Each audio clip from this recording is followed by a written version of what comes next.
But first, we begin with a major new development in the war between Israel and Hamas. This morning, Israeli forces say that they have entered the grounds of the Al-Shifa hospital, the largest hospital in Gaza.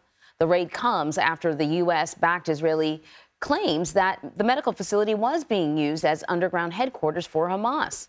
One witness told our partners at the BBC they saw 6 tanks and more than 100 soldiers taking part in the operation. Israel says its troops killed Hamas fighters in clashes outside the complex and has brought medical supplies in. And this comes amid reports of progress on hostage negotiations, with ABC News saying a breakthrough could come in the next 48 to 72 hours. President Biden commented on the ongoing negotiations yesterday. I've been talking with the people involved every single day. I believe it's going to happen, but I don't want to get into detail. What's your message for the families? Hang in there, we're coming. Joining me now with more from Israel is CBS News reporter Doug Williams. Doug, good morning. So let's talk about the latest on the ground at the hospital. This is kind of the sort of move that some were suggesting that Israel take instead of just bombing the area, something more targeted, more focused. What do we know about what's happening inside the Al-Shifa hospital? Absolutely, Anne-Marie, good morning. We were just briefed, and here's the very latest from a senior Israeli defense official. We're told the operation inside Al-Shifa hospital is ongoing.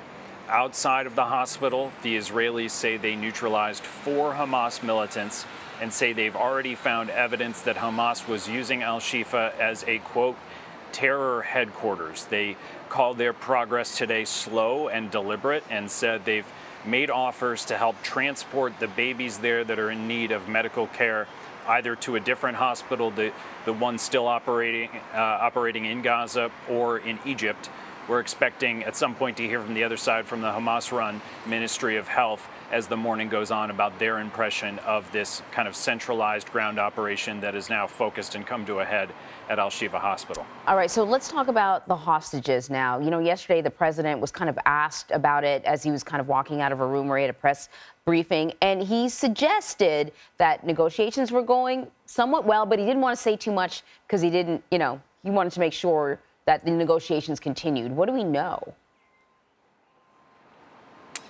Yeah, Anne-Marie, we've heard the same thing, and you mentioned earlier a report that it was coming in the coming days, that's kind of the ballpark that the negotiations are proceeding. No concrete word this morning on any progress in those negotiations, however. The IDF, they're looking for signs of hostages in the basement of Al-Shifa Hospital as we speak. So 2 things really going on at the same time. Israeli forces are looking for hostages and where they might be being held. And the Qataris and Americans, as we've heard, are trying to negotiate a hostage swap with both sides, with, you know, a potential several-day ceasefire also on the table in those negotiations. We did hear yesterday that one hostage held by Hamas, the 19-year-old Israeli soldier Noah Marciano, was killed.